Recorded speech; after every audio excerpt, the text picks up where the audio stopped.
I due canti sono proprio friulano nella composizione perché due di questi brani sono stati composti dallo stesso maestro Franco Gagliussi, che dirige e compone musica per il suo coro,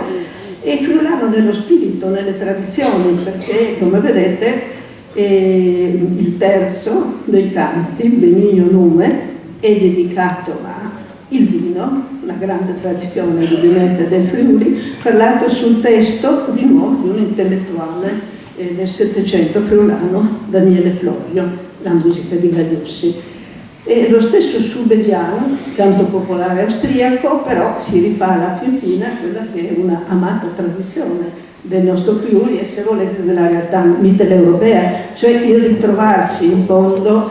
assieme con un bicchiere di vino per sentirsi in amicizia, ecco, per sentire di condividere interessi, tradizioni, ma soprattutto appunto l'amicizia. E volevo a questo proposito, così per associazione, mi è capitato di recente di leggere un'affermazione di Martin Lutero, pensate un po', non ci avrei creduto, la quale dice che chi non ama le donne, il vino, il canto, sarà sempre sciocco. Non sospettate, in fondo sono le nostre care tradizioni, è proprio il ritrovarsi assieme, insomma, nello spirito appunto di una coralità che in fondo è quella proprio della Mitteleuropa. Tra i compositori vale la pena di ricordare anche quel Florstibrat di Gianni Pian, che è tra l'altro un compositore nato a Cervignano, che poi però ha operato per anni a Gradisca.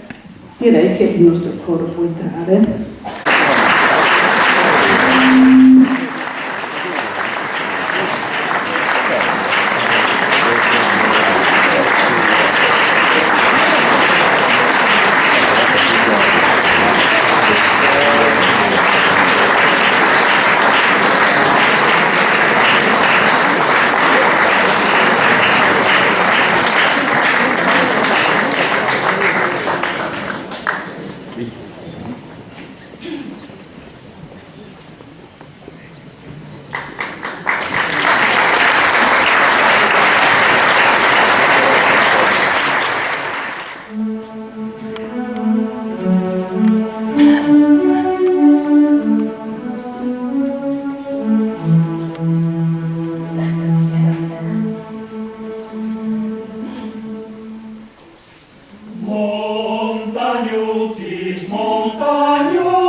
Salut, adică-l zon.